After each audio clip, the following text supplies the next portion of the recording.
And Russell, you can start. Sure. Thanks, Sienna. Wanna go ahead, Greg, and Yeah, kick it sure. off? I'll kind of kick it off here. Thank you, everyone, for joining this session, our last Chicago chapter. I know we got a couple of different chapters here, so we'll say America's. Our presentation today on the Specialized AI Certification Exam. Russell was the very first to pass it, I believe, so he's not gonna be able to give us all the answers, unfortunately, but definitely some valuable insight. And, just as a background of what we do here, it's more of like a melting pot of different, experiences and getting all of our heads together, talking about the RPA industry, where it's been, where it's going, what challenges they face, and kind of grow RPA and other automation tools within UiPath as a whole. So my name is Greg Jacobson. I am a manager at Protiviti and a two-time UiPath MVP. You already met Diana. She's in charge of the community marketing manager at UiPath. And then I'll turn it over to you, Russell, to introduce yourself and take it from there. Sure. Thanks, Greg. Absolutely. Thanks for that quick intro. I'll be your main speaker. I'm Russell Fetches, part of Cubotica, who's also a partner of UiPath, Platinum Partner, USN certified, and I'm leading the technical capability in the services side for our organization. So yeah, what we'll be covering today is all things about the exam.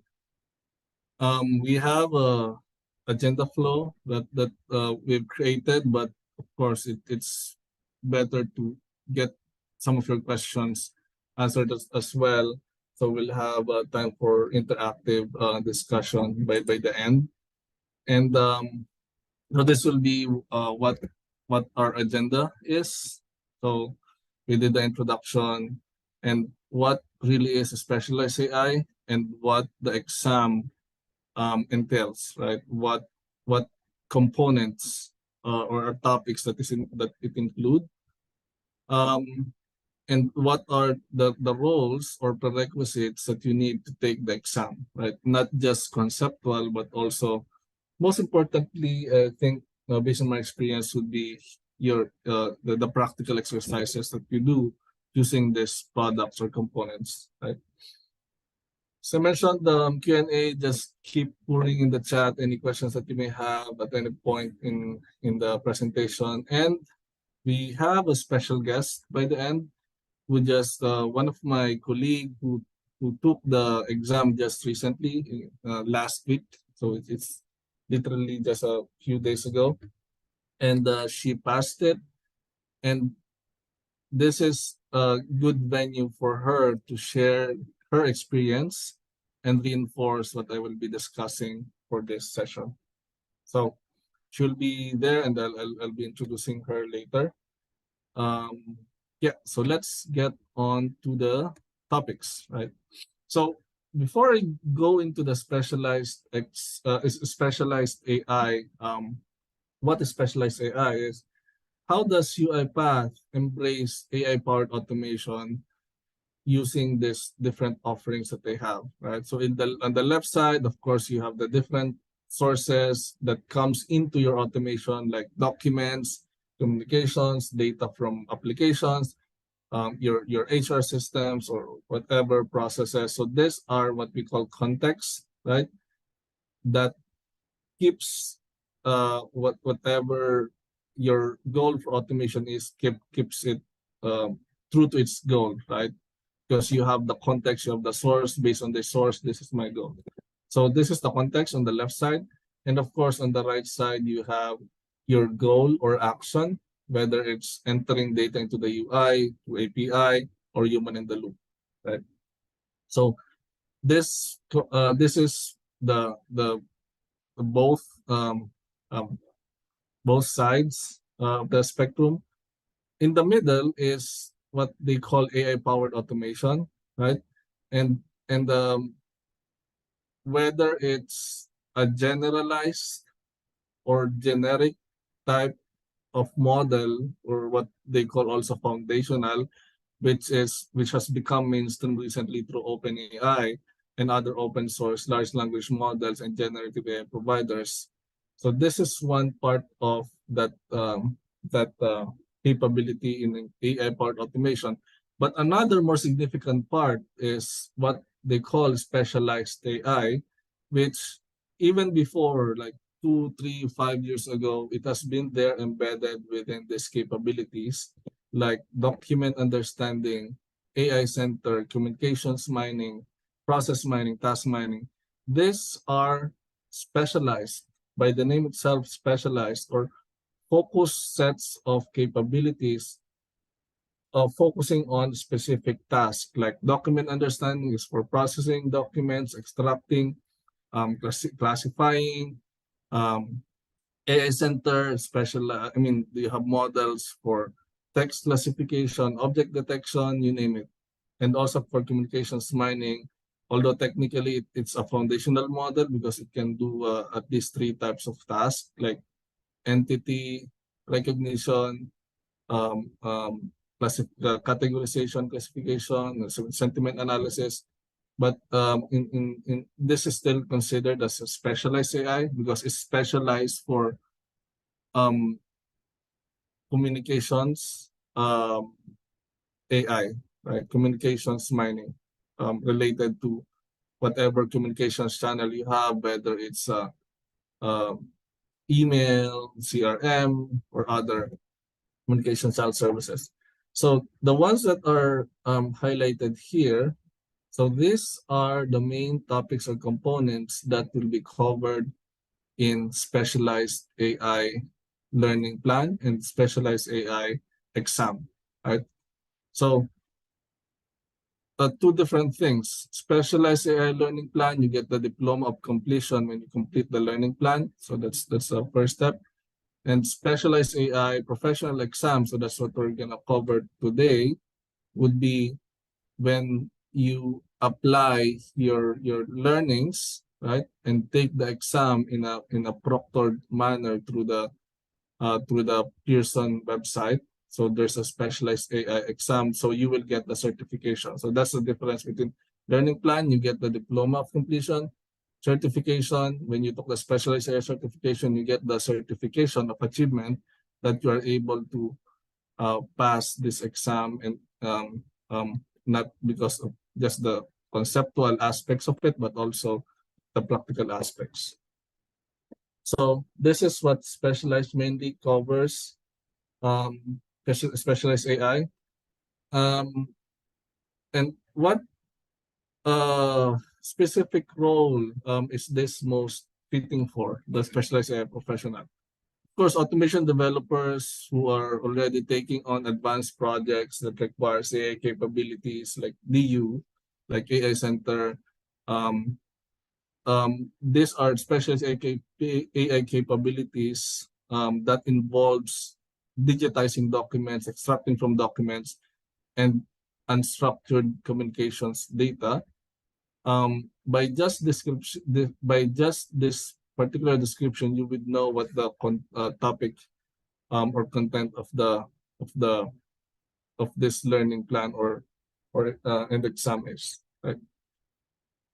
In terms of learning path, um, the the main requirement is at least you should have a certified certification. At least you have a certification on automation developer associate. It doesn't require you to be an advanced developer, but that's also a plus. An advanced, definitely an advanced developer exam is much harder than the associate, but you have to have at least either of the automation developer certification, or you should have taken the exam and have gained the badge before you can take on the specialized AI professional. That means from RPA developer, where you traditionally automate just UI automation, you interact with the API, you automate end-to-end process, right? you transition to someone who employs AI capabilities in this automation, like document understanding, AI center, and the communications mining, right? And then in the near future, they will be releasing generative AI professional. As I mentioned before, these are more foundational models, like large language models, which deals with text in natural language and can create content or completions, right? So this learning plan will come soon, as well as the certification exam will come soon. The one that's latest and available right now is this specialized AI professional, and also there is a I think there's a voucher, 50% voucher out there that will be there's a voucher 50% off until November 30 if you take the exam by November 30, right? So this prerequisites, you can read through it. I don't want to focus on this one, but these are the standard ones. So I can send you the document. I want to focus mainly on the the show. I want to show and tell. I want to do a quick demo on the different aspects that or different topics that are may or may not be in the exam. Of course, the reason why you're here is you're expecting something that topics that I'll cover that should be in the exam since I took it. So as much I'd like to show that as much as I can without telling the exact question and answer. Right. So these are the prerequisites. I'll give you the link for that. And of course, you want to read through this exam description document, which is very, very comprehensive. You might get intimidated at first with the exam document. Let me see where I have that. So this is the exam document. I won't cover all through this because you can do it at your own pace, right? What are the things that you'd like to look at, and you may think that this is very, it would require huge amount of time in order to get through all this. But definitely, if you are able to, then definitely that's a good indication that you have prepared well enough. If not, if you aren't able to cover all of this, whatever is in here, then I think it's also okay as long as you have the practical experience in doing projects that involves this. One of the main things I just want to cover here before I go to the topics part in a demo, some demo, is this the version, right? The version that will be included in the exam, the specific version that it covers are 2022.10, not the 2023.4, the 2022.10.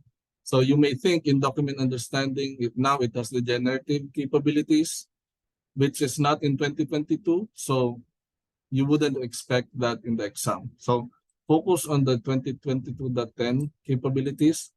And then again, at your own pace, review this and probably highlight some of the things that you don't have any familiarity yet. And yeah, I will send you the link. I'll just send you the link while I still remember it.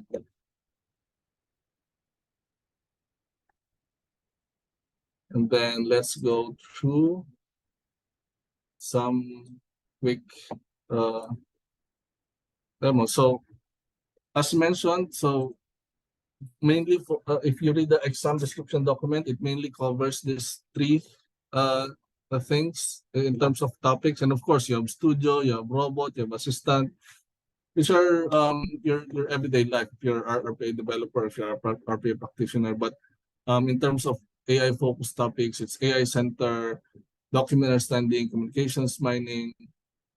For AI center, it's probably around 15% of the items. So it's an 80 item exam for 3 hours. And the question types revolve around multiple choice. It's either multiple choice, at least from the exam that I took, multiple choice or arrange in sequence. What do I mean by arrange in sequence? Let's say you have a list of statements to build a workflow, and there's a question where this is the workflow I'm building. How do I achieve this? Rearrange this options in a proper manner. So that and then you just arrange it. So again, it's either multiple choice questions or arranged in sequence, right? So as mentioned, 80 items, a center probably around 15%, give or take. Document understanding is more than half, probably around 65%, and the remaining would be communications mining around 20 or 25%, something like that. So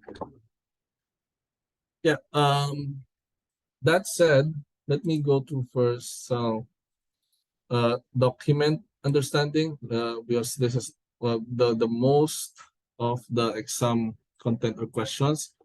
So first, you really need to be familiar, or at least have used in your projects, the DU framework. So that's the main thing. DU framework, if you haven't used or seen DU framework yet, then this is the time you need to do it before taking the exam and familiarize yourself with it, because most of the questions revolve around DU framework on the DU specific topics, right?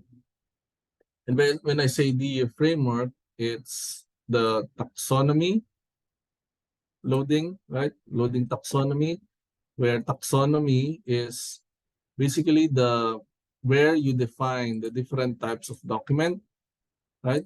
And then from each type of document, you have different fields that you want to extract. So you're not extracting yet, you're just setting the stage for the succeeding steps in the DE framework. So this is the taxonomy piece. So that's the first piece. And the loading of the taxonomy, I think is in the initialize. Yeah, in here. So that this taxonomy will be used throughout the project.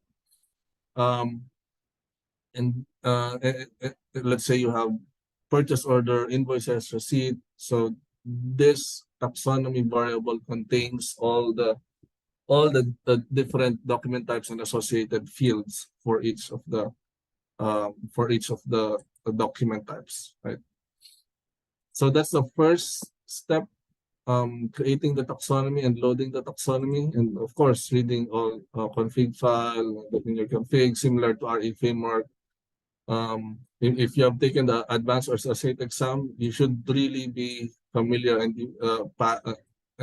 already be familiar with the configuration file, as well as how the RE framework is. It's quite similar to the RE framework, but more towards document processing, the life cycle of a document processing, in this case, from ingestion, digitization, classification, and extraction and export. And the difference from of the DU framework template in between RE framework and the DU framework template is the DU framework template is designed to take one job per document. Feel free to view the user guide in this. I think there's a user guide here, how this is designed to work, right? The reason why one job per document and the queue-based, it works best with queue-based, is this also has human in the loop capabilities built in, like main action center. You use main action center. So on the validation part, like validation of the classification, validation of the extraction right here, it will be pushed to a human for review. So that means that particular job will be suspended until the human completes the review, right? So if you enable this validation, right? So that's why it's designed to take one document or one queue item per job. And unlike RE framework, where it can be one job can process like in sequence the and consume each and every transaction. So one job can take in like the 10 transactions in sequential manner, finishing one item, then next item, third. So it's transactional, right? While this one, the framework is one job per one transaction or document, right? So that's the main difference. But before I deep dive, so for those who are not familiar, so this is a template that's available here, document understanding process. This is RE framework you're familiar with, and this is the one that I'm showing, document understanding process. And this is once you have created that, all of this are already pre-built here as a template. What you just need to do is, as I mentioned, start first by defining the taxonomy, and then go through each of the step of the framework. I mentioned digitize, right? So for digitize, you have the digitize scope, and you can customize modified OCR here, but this is pre-configured with this UiPath document OCR.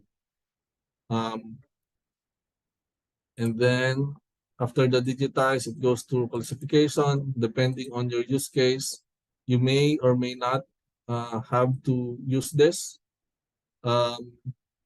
Because if you only have one type of document that you want to process, right? So this can be optional because you're always expecting, let's say, invoice, you're always expecting purchase order. So this is where classify document scope comes in, right? And then after classification, right? The output of this is classification result. The input is the taxonomy as mentioned in the load taxonomy, right? And of course, the document text as an output of the digitize as well, and object model. And the output of this is classification, right? So that you would be able to classify if this is an invoice, if this is a PO, if this is whatever document type that you've configured or trained the classifier with. And then you have classification rules check. This is where you say, I want to always push this for human review, or I want to check the confidence of the classification. If it's in a certain threshold, I'll push it for human review. If not, I'll just if not, I'll just process it straight through on the next step, right?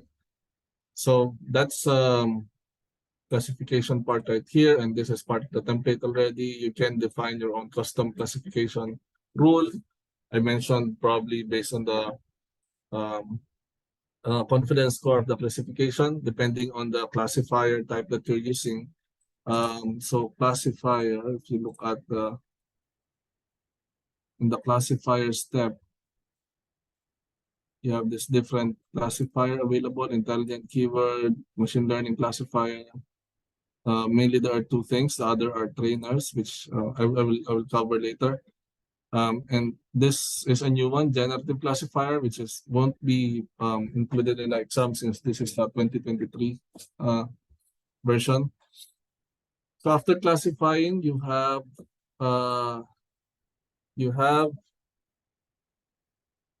the extraction, right? You already know what the document type is. Now you will be able to pass it to the correct extractor, whether it's a pre-trained model or a custom trained model, let's say for invoice, for PO, for financial statement that you customize. This is where you configure the extractor. The classifier has similar configuration like this, right? These are the different taxonomy that you have defined in the taxonomy manager. and you just have to map it to the specific model or extractor that you want to use, right?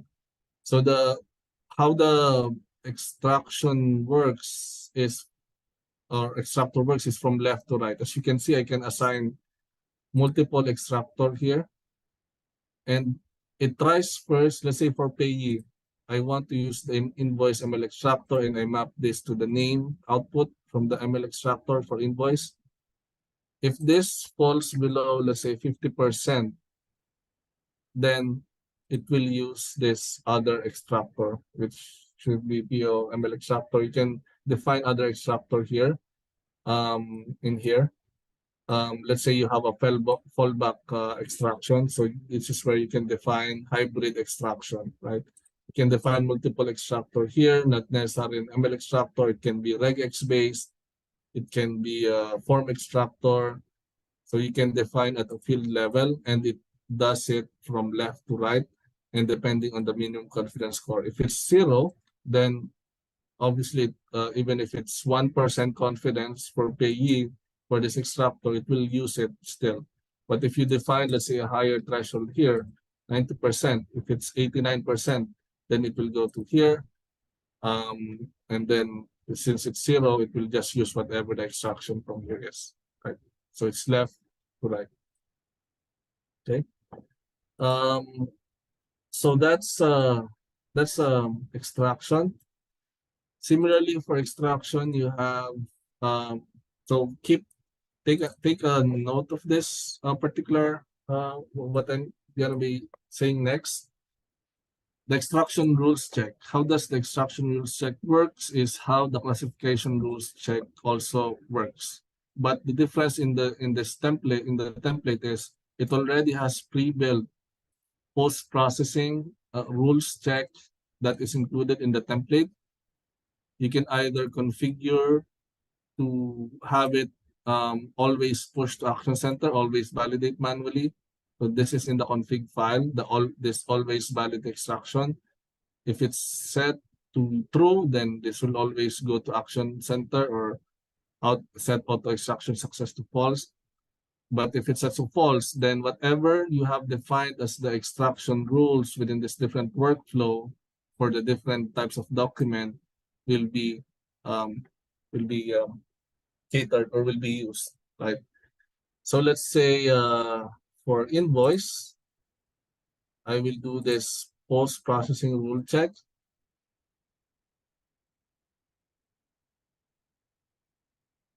And this is a predefined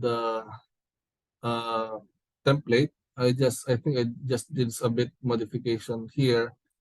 I'll just collapse this and then expand. So all this commented out. So these are part of the template, right?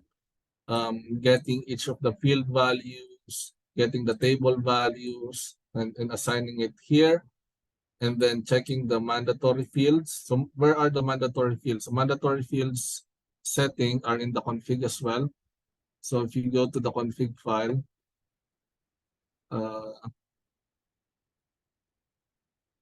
the config file, you have a corresponding post-processing workflow or post-processing configuration specific to that document type, where you can set the mandatory fields.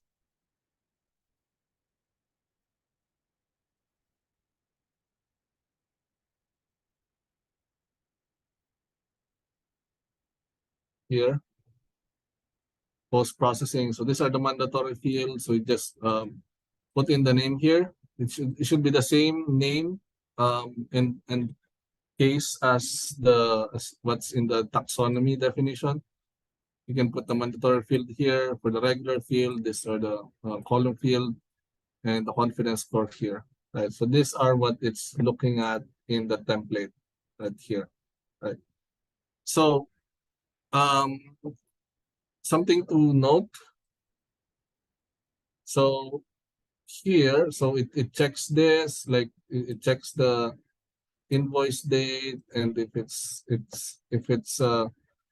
if there's an exception in the date, if date is non not mandatory, no, not this one. This is PO. So this is custom. Hold on. So yeah, let's check this one. So based on the mandatory fields that you've defined on the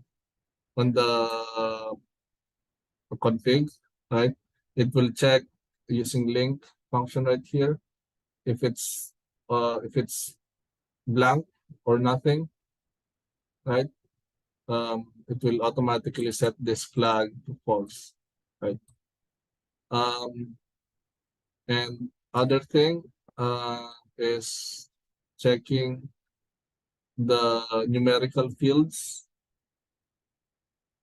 and cleaning it up. And the next thing is the line item verification. So checking each of the line item, if the sum of the line item is equal to the total amount. So keep in mind what the sequence is. I'm just giving you a hint what the sequence of this predefined template is, because that will be useful, right? So in here, it first check if the flag is set to false, meaning there's already a mandatory field that is not there. So it will there's an auto extraction issue, meaning the output is false, meaning auto extraction success is false. So it will go to Action Center at this first validation. Then the next step is, I think I customized this, but the next step should be checking the subtotal. The next step should be checking the total. And the next step is the specific fields confidence. When I say specific fields confidence, let's say invoice number, this is the confidence threshold that I want. For PO number, I want 79.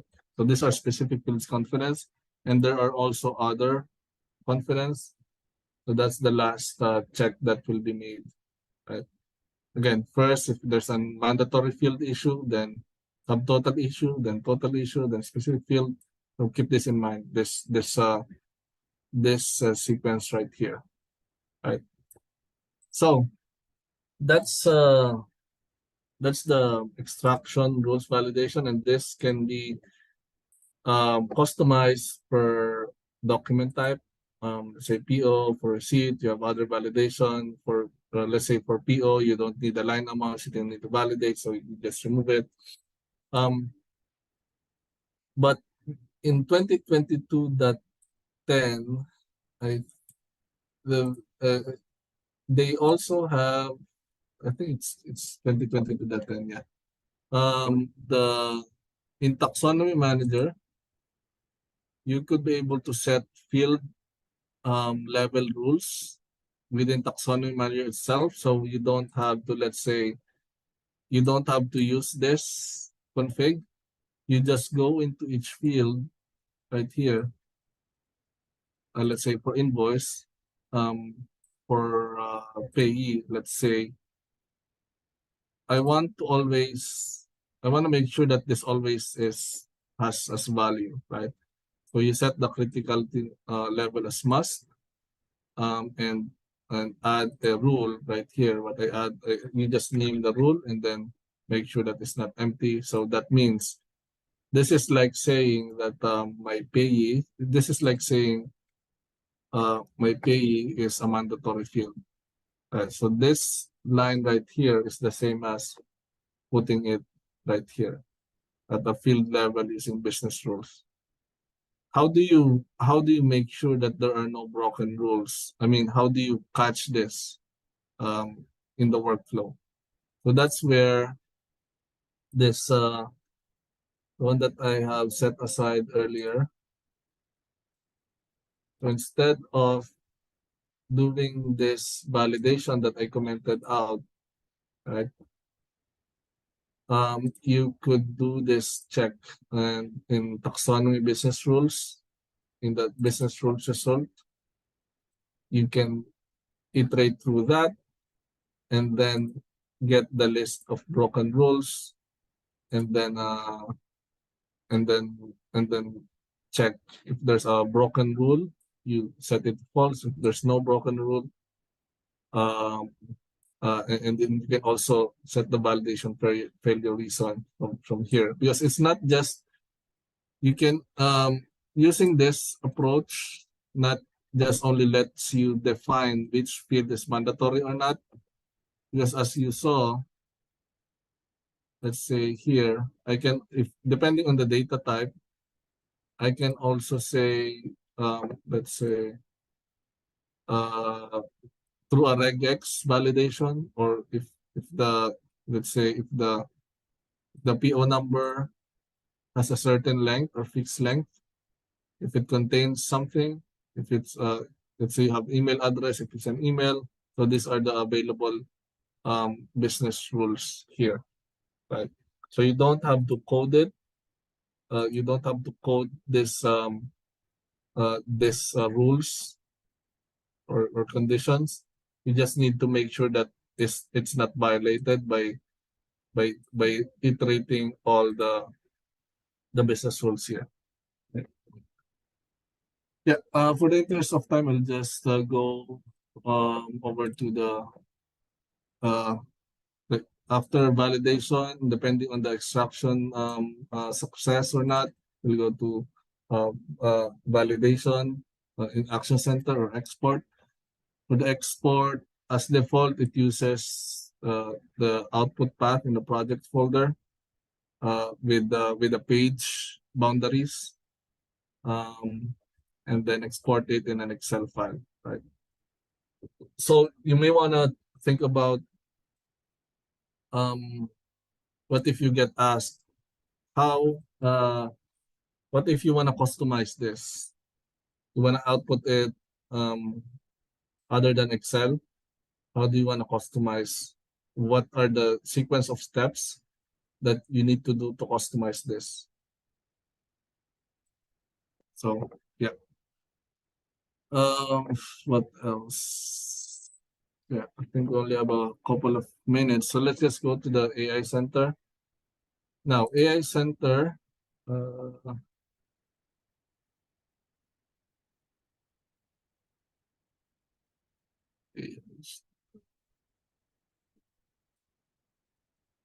for AI Center, you want to focus on what are the available pre-trained models, not only in DU, and also when I say pre-trained models, it's whether in text classification, object detection, sentiment analysis. What are those? So that's one out of the box model, and also how you can bring your own model, right? How do you structure your machine learning package if you want? If you have a custom model that you built using Python, how do you package it, and how do you upload it in AI Center, right? For this, let me show you a quick example. Let's say this is a very, very simple example where you would only want, you don't want to do training, but you just want to predict predict an image. What are the, let's say it contains a person, what are the objects in the image? So the core structure is you should have at least the main.py and the requirements, the text. So that's the minimum things that you need to have in the folder. And within main.py, you have a class main and predict function, right? That predict function can ingest either a file, a list of files, or a JSON string. So those are the three types. And that's actually in the documentation right here. So you want to review this documentation, share. So, and yeah, so this is the the core structure, right? So all other methods or functions right here are helper methods. Make sure you have predict and you output it as a JSON string. You define the JSON the key in the JSON based on the output from your model, right? And then this is how you output it as a JSON string, right? So this is at the minimum what you need to have. And if you need the one with the training capability, if you want to enable training, then you need to have another Python file, which is train.py, which should have train and save. I think it will require a save. Again, it's also here. So it should have a train, evaluate, and save. And this is how the data are being handled. String data, so as I mentioned, JSON string file can intake file, can intake list of file. You can do any deep learning frameworks like TensorFlow, and customize it. This can contain supplementary files like it can contain the pros and weights for your model if you have a pre-trained model that you train that you want to use for it. You can have it in this file structure as well, but at least you should have this file if you want to do just inference. You just have this two. If you're with training, you have this three, and then all you need to do is just zip it, zip this file, compress it, and the file name of the zip file should be the same as the file name of the folder name, root folder of your project. So yeah, so remember that, remember this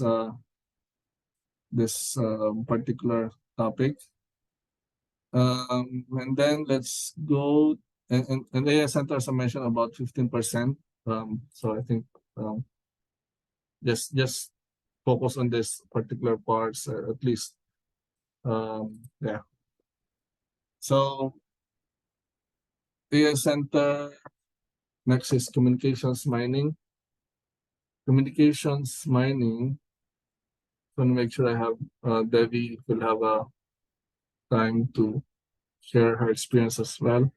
But yeah, for communications mining, the obviously you may want to take the learning communications mining learning plan, communications mining course in Academy.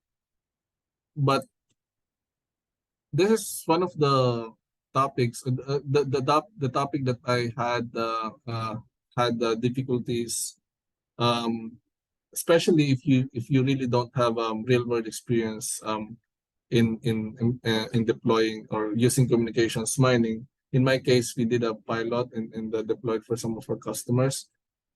So you wanna go through each of this different tabs in communications mining. What are the metrics? What are underperforming labels? Hold on, here in the report. Where do you have it?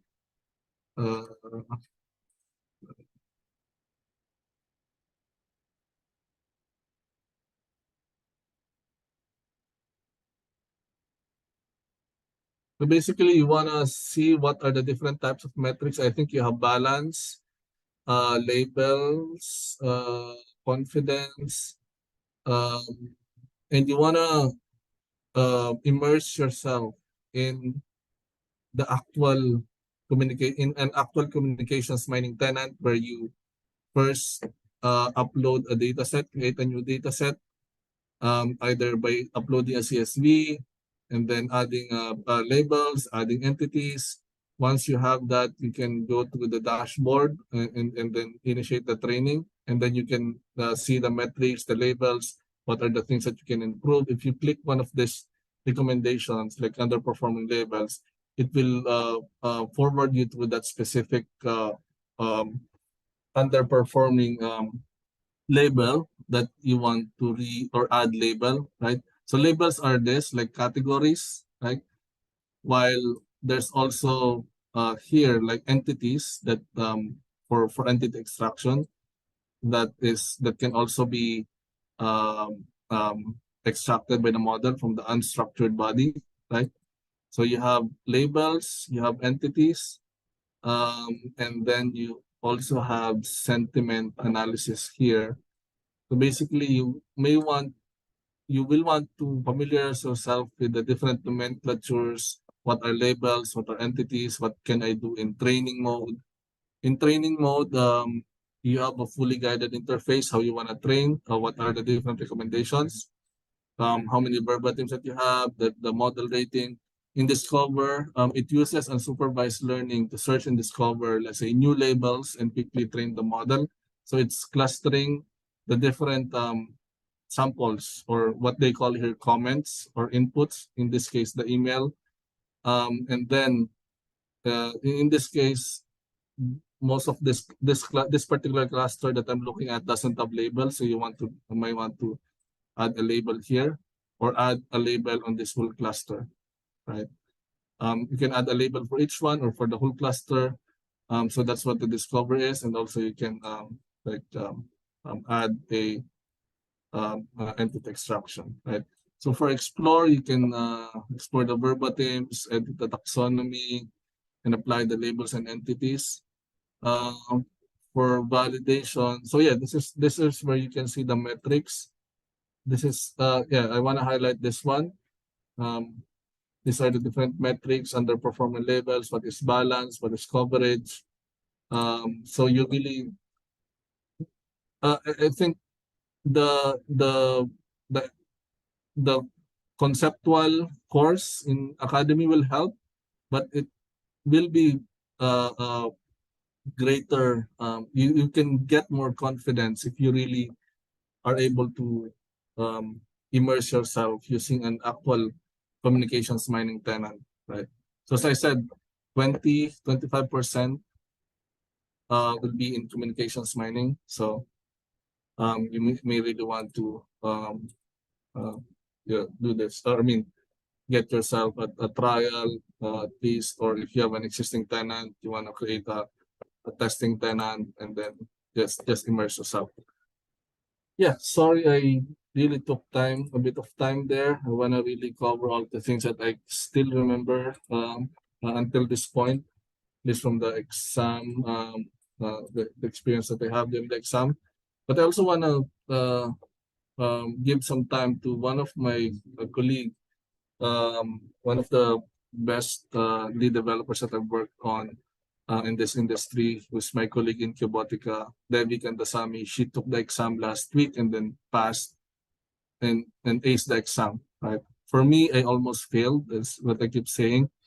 But she passed the exam with really good marks.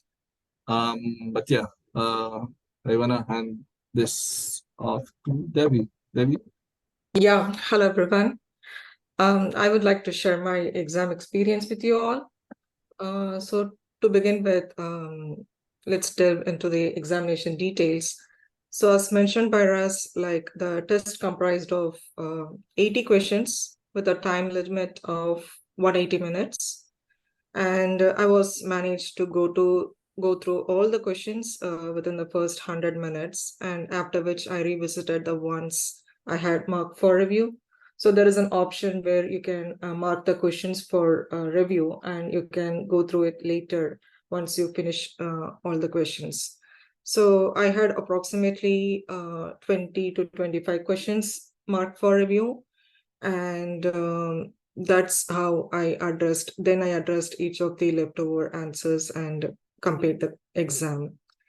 So the questions are varied in nature, like up around 15 to 20% were really straightforward.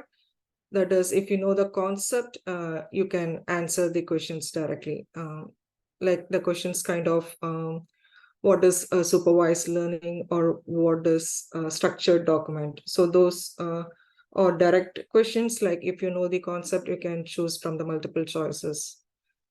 And another 20%, I would say, like we need hands-on experience, like arranging statements based on the actions that we perform to complete a particular step. And the remaining 70% or 60 to 70% demand more deeper understanding of concepts and careful observation. Like sometimes we might be overlooked during practice or hands-on experience. So those things we need to pay attention to details to pass the exam. And for the preparation part, I would say like I don't have much hands-on experience in communication mining. So I utilized the academic courses and also the knowledge base to grasp the fundamental concepts and the phases involved, and also all the modes of training available and the purpose of each modes of training and all the key performance factors. And for document understanding framework and AI Center, I would suggest you all to go through the Studio framework and the AI Center screens available in Orchestrator. And also go through the user guide that is present within the project folder. So that will get you more deeper understanding of DU framework. And I would also suggest you to go through the UiPath documentation. So it has the most extensive knowledge of all the concepts.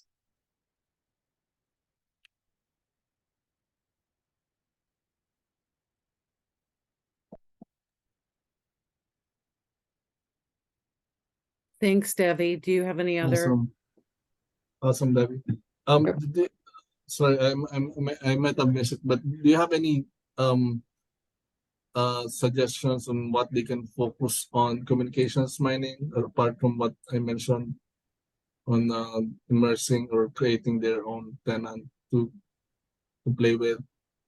Yeah, actually, they need to know like what are the aspects involved, like what are the phases and what is the purpose of analytic and automation use case. So generally with communication mining, we can go for analytics or automation kinds of use case. So in detail, like what are the requirements to fulfill that particular kind of use case automation is needed.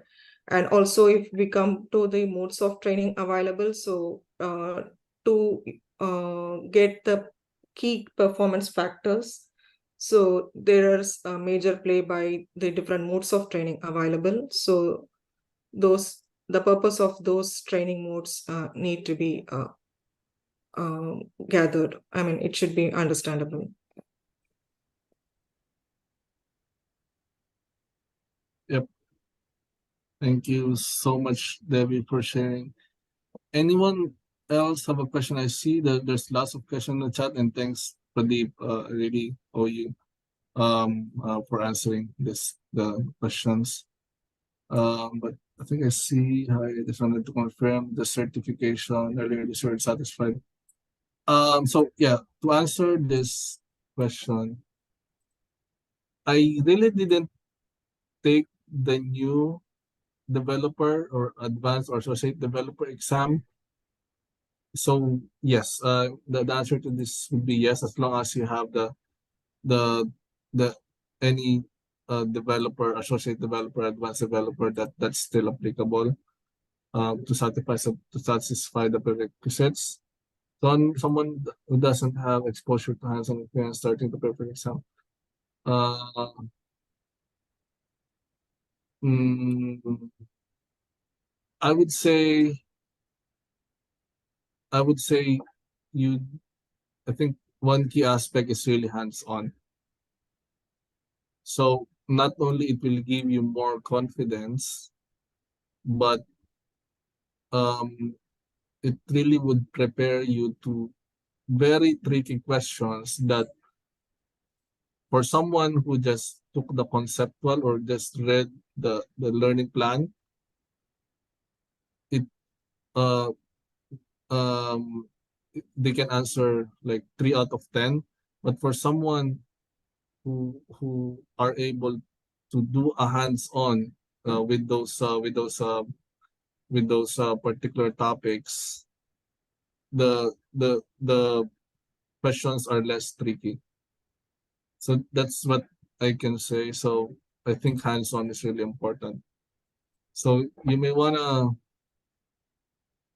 yeah, but in terms of the learning plan, it should be here. If you, so this is the specialized where you can get the diploma of completion, which can help you prepare for the certification exam.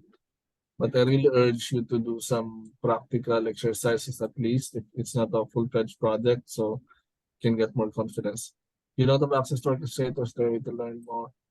You can do a free trial, enterprise trial, or even in community. I think you can access it. And yeah, you can access. I think you have provisions in the community, except for communications mining. Does anyone know if communications mining is available in enterprise trial? Debbie, do you know? In trial?